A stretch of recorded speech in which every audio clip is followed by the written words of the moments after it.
J-E-L-L-O. The Jell-O program, starring Jack Benny with Mary Livingston and Phil Harris and his orchestra. The orchestra opens the program with the title tune from the picture Something to Sing About.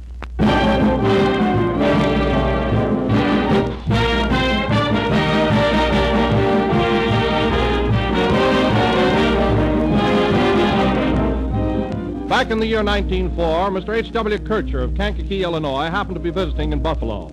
He attended a pure food show and discovered a new product he had never heard of before. It was called Jell-O. He took a package home and gave it to his best girl, who made a dessert out of it. That was 33 years ago. And listen to what Mr. Kircher says today. Later, after we were married, we always served Jell-O, and we're still serving it. I just want you to know about one of your customers. I don't know how many packages I've purchased, but there have been thousands in my home anyway. Well, we call that real loyalty, and Jell-O must be good to hold its friends for over 30 years. Jell-O was a great treat 30 years ago, but it's an even greater treat now, for the only changes that have been made in Jell-O are those that have made it even better. Today, Jell-O brings you a new, delicious, extra-rich fruit flavor, a full-bodied, real fruit goodness that's supremely satisfying. Order Jell-O from your grocer tomorrow. Look for those big red letters on the box. They spell Jell-O.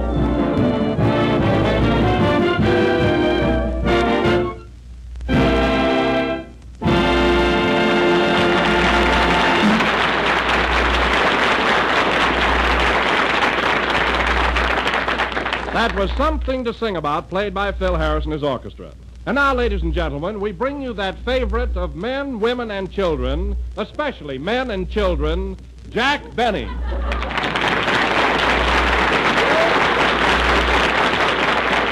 you very much.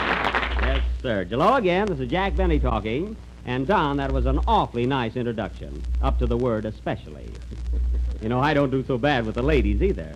Oh, I didn't mean that, Jack. I just feel that you're not as romantic as some of the other male stars in Hollywood, and I thought I'd point it out.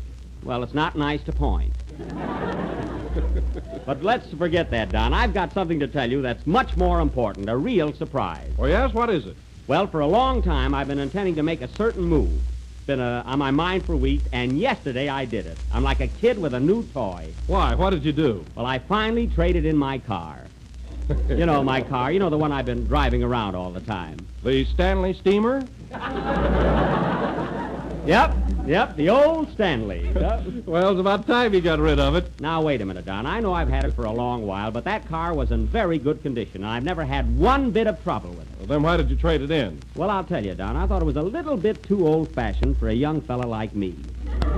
You know how it is, why the girls won't even look at you nowadays unless you put on a flash. So I traded it in. Well, that's fine, Jack. What did you get? A Maxwell.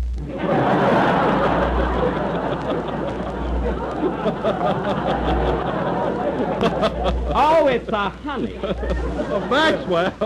Why, they haven't made those in 10 years. Oh, it isn't new, Don. It's been used, but it's in... Really, it's in swell shape. Wait till you see it. Oh, I'd like to. What color is it? Well, it's a sort of a plaid. It's been painted several times, you know. It's a coupe, you know. Oh, a coupe. Is it convertible? What's that, Don? Is it convertible? Oh, sure. I can get my money back on it anytime. Oh, yes. No, Jack. Is it convertible? Does the top go up and down? Oh, all the time, Don. All the time. But it's got a lot of pep, believe me. Hey, Jack, what's this I hear about your new car? Oh, yes, Bill. I got it right downstairs. You ought to see it. So you finally got rid of that old tub, huh? Yeah. What did you get? A Maxwell. A Maxwell? What is it, a foreign car? No, Phil, it's a Maxwell. It was made right here in this country. Well, gee, they ought to advertise. Well, to tell you the truth, Phil, they haven't made them for quite a while, but the one I've got is pretty modern. It's right up there with the best of them, you know. Have you got a radio in it? No, but there's a Victrola on the steering wheel. Of course, it only plays when I'm turning corners. Oh. Jack, I can't understand a guy like you buying a second-hand car. Why didn't you get one of the new ones, a 1938 model? Oh, before you get delivery on them, you get tired waiting, you know. But with a second-hand car, it's different. There's no delay. You walk on the lot, pick the one you want, they tow it out, and there you are. Well, all I can say is a car as old as that can't be very easy riding. Oh, no? Well, ask Mary. She was out in it. Hey, Mary. Yeah? Come here a minute. You were out in my car, weren't you? Uh-huh. Oh, you ought to see it, fellas. Jack and I drove all the way to Santa Barbara and back. Yes, sir. Boy, am I stiff. Yeah, stiff. That car runs plenty smooth, and you know it. Then why did you strap me in the seat? Because I never knew what minute we were going to take off. Anyway, when a fella asks you for a ride, you don't have to be so critical. I'm not critical, but gee, after a ride like that, Yeah. Were you badly shaken up, Mary? I'll say. Now I know what a malted milk goes through. Oh, it wasn't as bad as that, Mary. You know, we went clear to Santa Barbara and back without a bit of trouble. Oh, yeah? What about that door that fell off? Well, that was your fault. You leaned on it. And anyway, any car that can make a 90-mile trip without stopping for gas or oil must be okay. How long did it take you, Jack? Well, We started Tuesday. quiet. It took us about 5 hours, Don, but we were bucking the wind. Anyway, it was a very pleasant drive, whether Mary liked it or not. I did like it, and I've got black and blue marks to prove it. Well, you guys can laugh, but I'm satisfied with my little Maxie. Hiya, fellows. Hello. Hello, Kenny. Hello. Oh, boy. You ought to see what I saw downstairs. What? Huh? A car. Gee, you ought to see the crowd standing around it. The crowd, are they admiring the car, Kenny? No, they're waiting to see the guy that would ride in it. Oh, they are. Well, Kenny, for your information, that car belongs to me. Oh, I didn't know that. Well, it does. If you don't happen to like it, you don't have to make any smart cracks. Oh, excuse me, Jack. I didn't mean to hurt your feelings. I think your car is swell. Well. Now, look here, Kenny. Control yourself. You're here to sing and nothing else, so go ahead and do it. Okay. Wait a minute. See who that is, Mary. Telegram for Jack Benny. Take it, Mary. What are you going to sing tonight, Kenny? I'm going to sing that old feeling. Oh, look, Jack. This wire's from a vaudeville agent in New York. Well, what does it say? Jack Benny Hollywood. Can offer your car 3 weeks at Paramount Theater. Ah, you see? I knew that was a good investment. I know what I'm doing. Sing, Kenny. Mary, wire him that I go with the car, will you?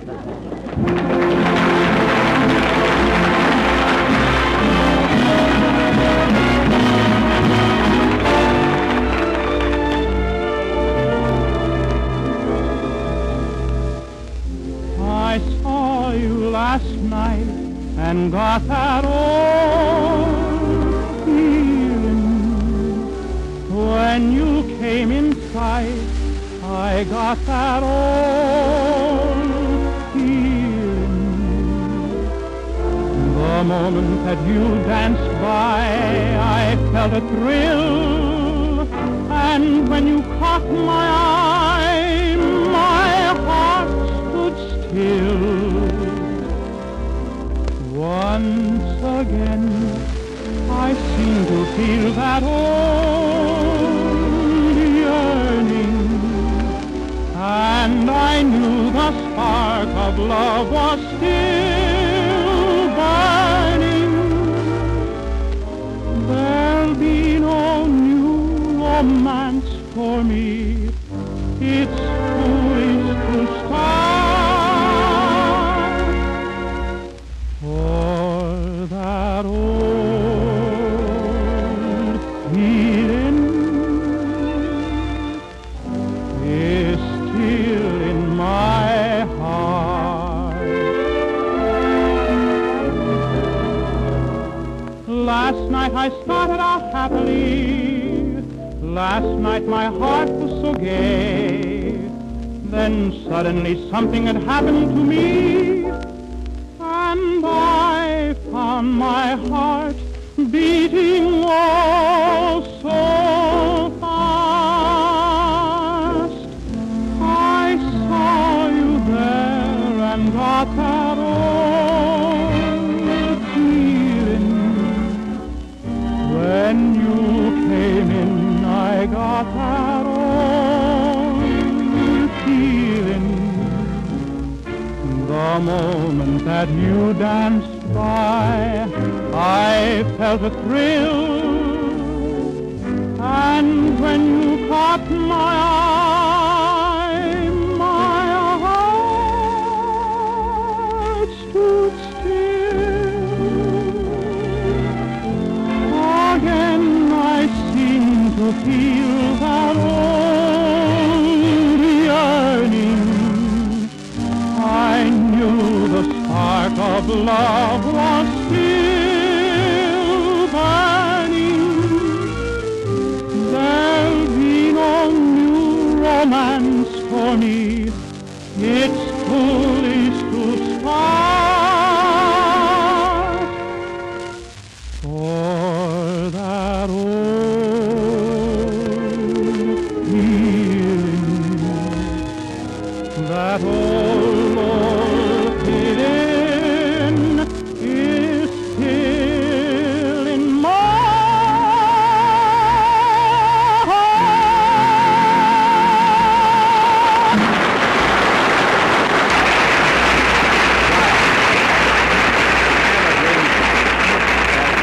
That old feeling from Vogue's of 1938, sung by Kenny Baker in his usual fine style. Kenny, your stock just went up 3 points. Thanks, Jack.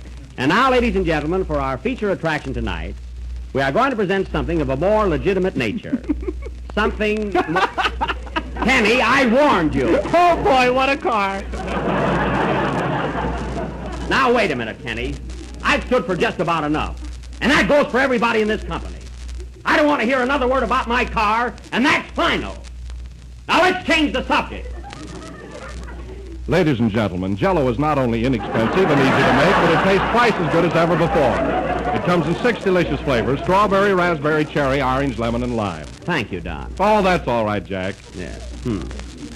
Now, ladies and gentlemen, as I said before, tonight, we are going to present something of a more legitimate nature, something very unhokey.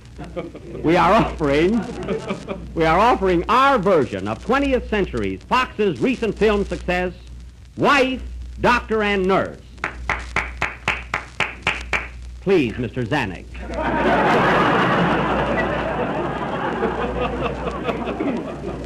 Now, as you may remember, this picture starred Loretta Young, Warner Baxter, and Virginia Bruce. I will play Warner Baxter's part, the doctor. And I'll be the nurse. That's right, Mary. And I invited Loretta Young to play the part of my wife. What did she say, Jack? Oh, who needs her? You know. Say.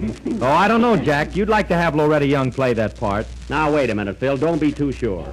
There are a lot of girls who are much more beautiful than Loretta Young. Aw, Jack. No, I don't mean you. Well, name one. Go ahead. Name one. Well, the scene of our little play is the office and clinic of Dr. Benny, the famous physician and surgeon.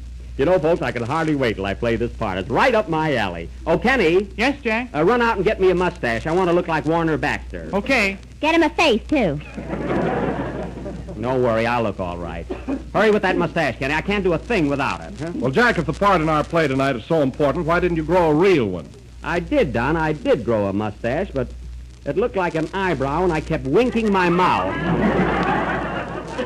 Oh, it was awful, huh? Well, that must have been annoying. Well, I didn't mind that, but when the doctor told me my teeth needed glasses, I thought that was too much.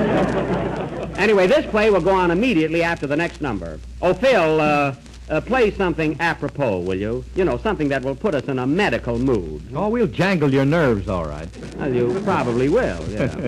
Gee, Phil, the way you run down your orchestra, goodness, isn't there one good man in your band? Yes, the guitar player is swell. The guitar player? Well, gee, he isn't so important. He is, too. He marshals my hair.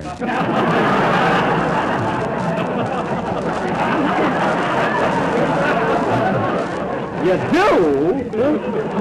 Well, I must make an appointment with him. My hair needs a wave, doesn't it, Mary? Yeah, but you better do it quick. No, I don't know. I got all the hair I need. You have? Then what's that shiny spot in the back? That's where he parks his car. Oh. It is not. That's where I used to worry. And, Mary, I told you to lay off my car. It's my property. I bought it, and I'm the one that has to make the payments. Payments? I thought it came in a box of Cracker Jack. Well, I suppose that doesn't cost money. Anyway, we're wasting a lot of time. Let's get in the mood for our sketch. Play something, Phil, while I get into my stethoscope. Mary, have you seen my white jacket any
played by Phil Harris and his MDs, musical demons.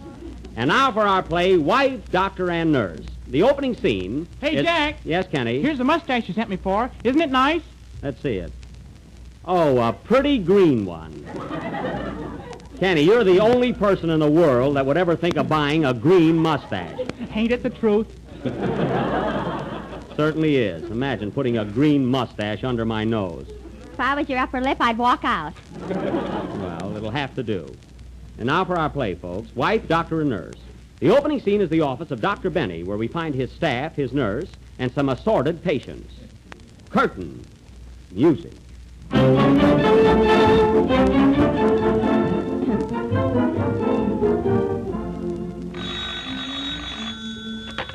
Hello, Dr. Benny's office. Sorry, the doctor's out doing research work. He's down at Minsky's studying anatomy. Goodbye. Minsky's. Hello, Dr. Benny's office. What's that? Your husband swallowed a collar button? Well, that's not so serious. Oh, it was in a shirt. Well, I'll tell the doctor. Goodbye. Good morning, Doctor. Good morning, Miss Livingston. Is the patient in 503 showing any improvement? Oh, he's much better. This morning he chased me all around the room. Well, he always does that, doesn't he? Yeah, but today he caught me.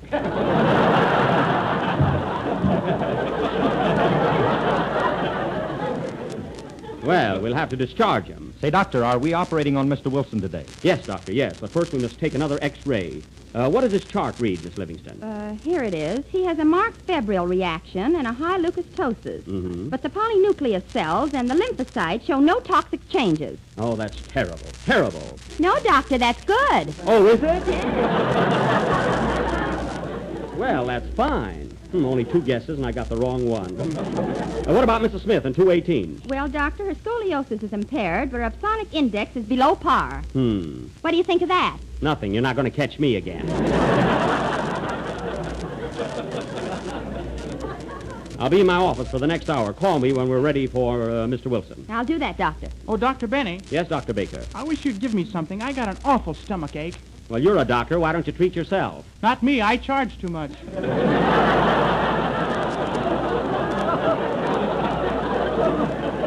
Well, dicker a little. You'll come down. I'll be in my office, Miss Livingston. Miss Livingston. Miss Livingston! What's the meaning of this? What? Who put pants on that skeleton? I did. Doesn't he look cute? Shoot, who ever heard of a skeleton with pants? I saw it in Esquire. Well, take 'em off. Yes, sir.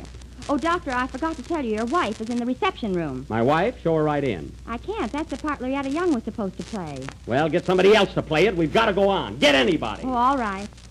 This is a fine how do you do. This way, Mrs. Benny. Oh, hello, dear. Hello, darling.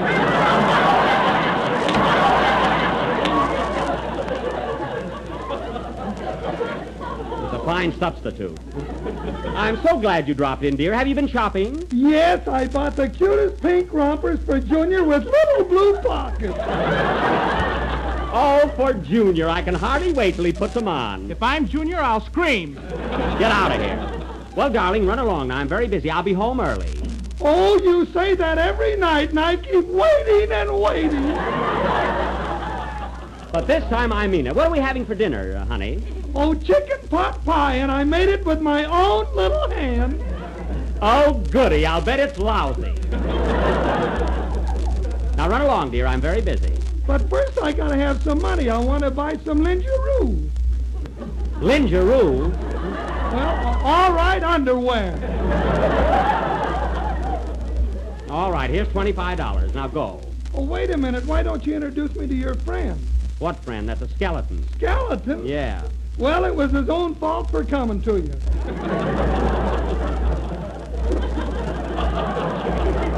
Now scram, dear. Get out of here. I got lots of work to do. All righty. Goodbye. It's a fine mix-up. I'm so mad I could operate on somebody. Yes? Oh, Doctor, we're all ready for Mr. Wilson. Fine. Get Dr. Baker and Dr. Harris immediately. First, we must have another X-ray to confirm the diagnosis. Prepare everything. Yes, Doctor.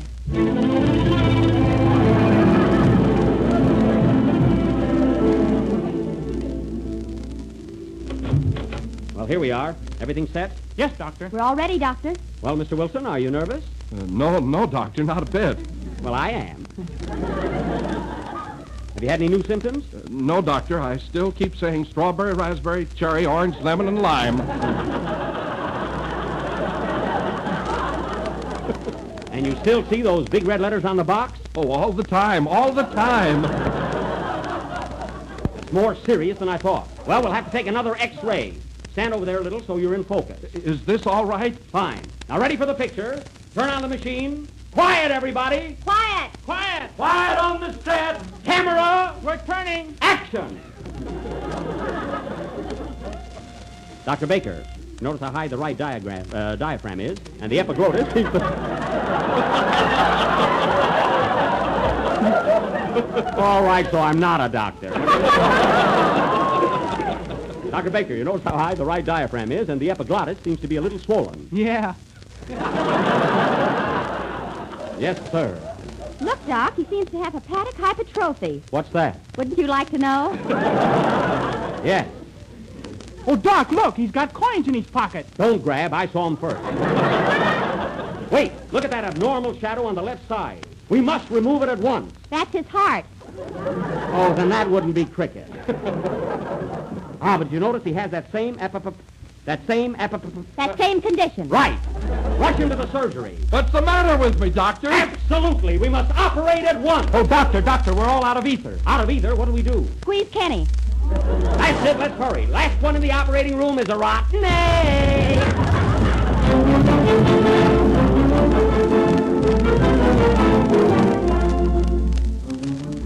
Well, Doctor, how's Mr. Wilson getting along? Fine, fine. Was the operation a success? It certainly was. Liberty Magazine gave it 4 stars.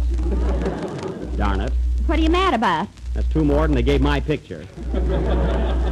Well, I must dash home now. See you in the morning, Miss Livingston. Good night. Oh, wait a minute, Doctor. Before you go, there's a patient been waiting all day to see you. Very well. Send him in. Step right in the office, sir. Thank you, my little white pigeon.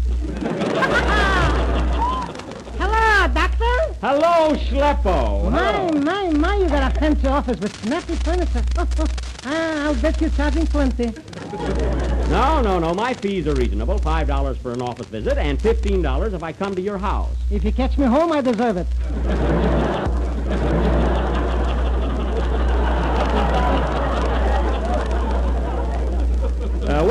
Schlepp, what seems to be the trouble with you? I I don't know, Ducky. 1 minute I'm hot, the next minute I'm cold, and then I'm wringing wet. Well, those are alarming symptoms. When did you first notice them? This morning when I took a shower. Well, that's simple. Just give up bathing. You're perfectly all right. No, Doc. I don't feel so good. I think you should give me some medicine. But you don't need medicine. You're perfectly normal. But I feel sick in the vertebrae. But you're not sick, Slep. You're the picture of health. I'm dying, and he's talking pictures. Now, Schlep, believe me, there's nothing wrong with you. Why don't you be more of a salesman? But look, Schlep, I can't do it. I got prestige. I've got ethics. Who cares what you got? I'm the patient. But I don't want to take your money if there's nothing the matter with you. Nothing the matter with me, you're talking. I got headaches, I got chills, I got pains in my back, I got rheumatism on my arms, and not only that, my feet hurt. Oh, come, Schlep. Why, that's impossible. Impossible? Why? Because you can't have everything. Be satisfied with the little you have. I must have everything. The way I suffer and the troubles that I have. Live, Schlep. Your cares will be forgotten. But I feel rotten. Bring me down to Dixie. Say hello to Trixie. Poor man, rich man, beggar or king. You can't have everything. And thus, ladies and gentlemen, ends another one of our highly dramatic offerings. Wife, doctor, and nurse. Did you like it?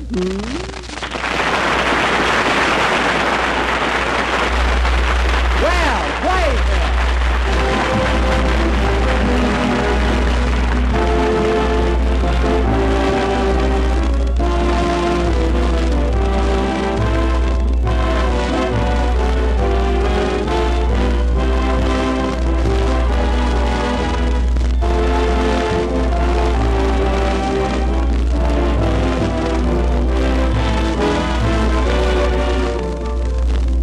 Everybody likes the excitement of a thrilling new dessert.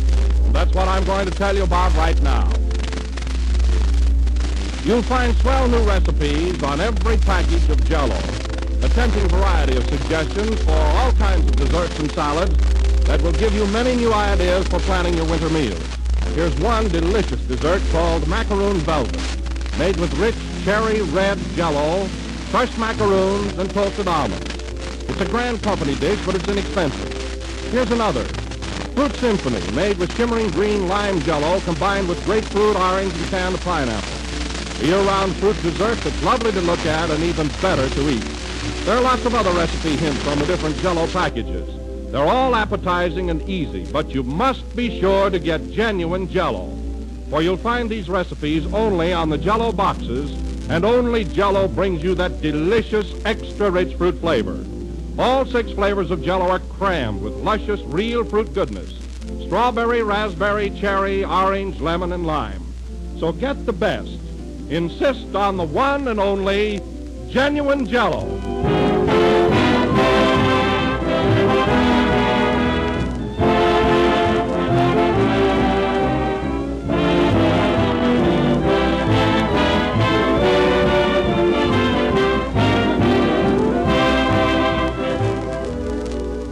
This is the last number of the 4th program in the new Jell-O series, and we'll be with you again next Sunday night at the same time. I hope you all liked our little play, and that you will all... Answer the phone, Mary. Hello? Yes? Oh, Jack, it's Loretta Young. Well, tell her it's too late. Not for what she has to say. Good night, folks.